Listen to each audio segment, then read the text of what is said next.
Tonight, I'll tell you what it's like to live beyond the law. Not the stories sung in halls, no.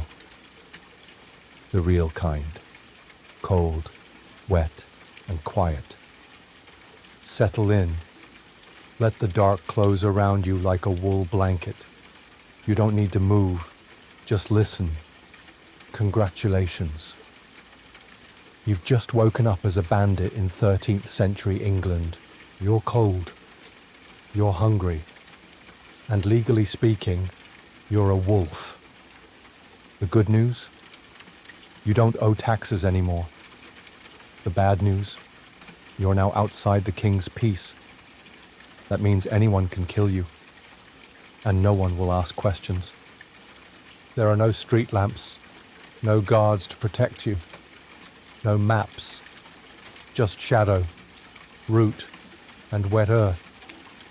The forest is your new office now.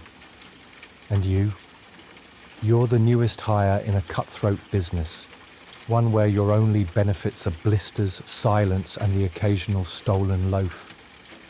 The forest is thick, so dense it feels more like a living wall than a collection of trees. The canopy above chokes out nearly all light, blotting the sky like a ceiling of wet rags. Even at noon, it's hard to tell whether the sun is rising or falling. Rain hangs in the air, constant and cold, dripping from every leaf and soaking through your cloak in minutes. The ground is a swamp of black mud and matted roots. Every step risks a twisted ankle or worse. It smells of decay, wet bark, and the musk of creatures watching from somewhere just out of sight. The air smells of rot, wet bark, and something animal. You can't see more than a few feet ahead, but then again, neither can they. You live by night, sleep by day. If you're lucky, in a dry cave. If not, under a fallen tree. You don't walk the same path twice. Because if someone finds your tracks, they might follow. And they don't follow to shake your hand. Once, you worked the land. Maybe you fought in a war. Maybe you were caught stealing to survive. Now you're here. You didn't wake up bad. You just woke up hungry. Tonight you eat well. Someone brought back venison. Not the best cut, but meat is meat. It sizzles in the pot, dark and gamey, steaming in the firelight. Yesterday, you ate boiled oats and tried not to notice the mold. The crust is dense, coarse flour and egg yolk, barely baked through. Inside, hunks of tough venison softened by melting fat. He chews fast, not for pleasure, but survival. Spices like pepper or ginger are rare, far too expensive for a man living by theft. If this pasty is seasoned, it's because someone richer than him paid for it first. It might have been baked days ago, or pulled half-crushed from a looted pack. Either way, it's hot now. That's what matters. It tastes like warmth, like risk, like something stolen. It's numble pie, deer organs baked in coarse dough, the kind of Around dish the fire, that gave rise the to heat the doesn't phrase reach far. humble pie. The air is damp and metallic.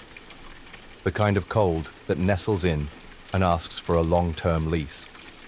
Smoke hangs in your hair, your cloak, your throat.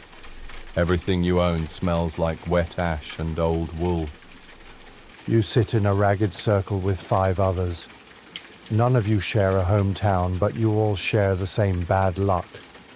A disgraced squire mutters to his knife. A bruised serf glares at the flames like they owe him money. The boy, barely a whisper of a man, hasn't blinked in 10 minutes.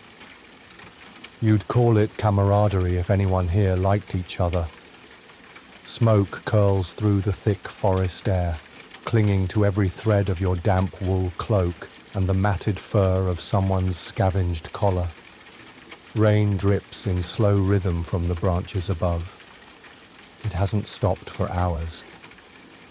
You sit in a tight circle with 5 others, the firelight flickering against their faces, hollow-eyed, sharp-cheeked, always watching. No one's from the same place. A disgraced squire polishes a stolen dagger with shaking fingers. A runaway serf keeps his hood up, hiding a face mottled with bruises. A boy, no more than 13, stares into the flames like he's waiting for them to speak. In another life, a fire meant safety, storytelling, wine, laughter. Here it's silence, broken only by the hiss of wet logs and the soft clink of someone pretending not to hoard the last bit of meat. You'd think danger would bring people closer. It doesn't. Everyone eats with one hand, keeps the other near their belt. There's no trust, only truce. No tales, just tension. Just 5 people calculating odds and deciding who might bolt first when things go sideways. It's not a family. It's not even a gang. It's a rotating cast of people too desperate to be alone, but too smart to be comfortable. No one speaks unless they have to. Every hand stays near a blade. Eyes flick up in the smallest movement. There are no shared stories here. No songs, just damp clothes, growling stomachs, and the sound of 5 men deciding whether they'll still trust each other tomorrow morning. All of you are alone, together. And he knows there won't be another one for weeks.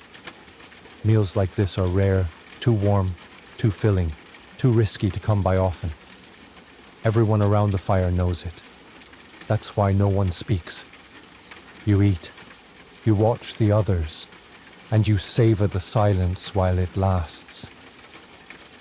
You hear them before you see them, leather creaking, a muffled snort from a horse, the faint clink of metal buckles.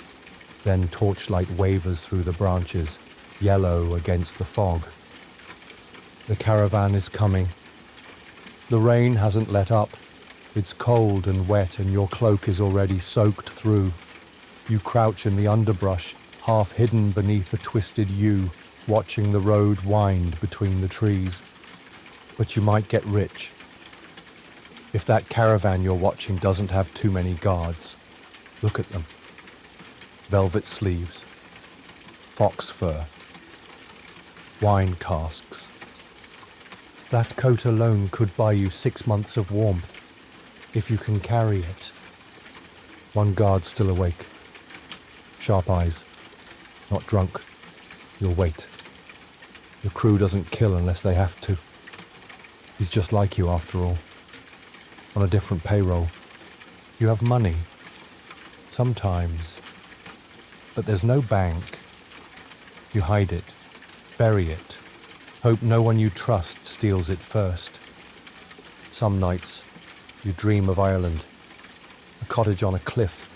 Sea wind through the door. No kings, no sheriffs. A life where you could fish, bake your own bread, and speak your name without flinching. But Ireland is far, and boats cost coin you'll never keep long. Even if you saved it, someone else would take it first. But those dreams are soft, and your world is sharp. Justice? That's for people who can afford it. Jails charge rent, trials require bribes, and if you're caught, you won't see a lawyer. You'll see a rope. There are only 3 ways this ends. Path 1, the rope.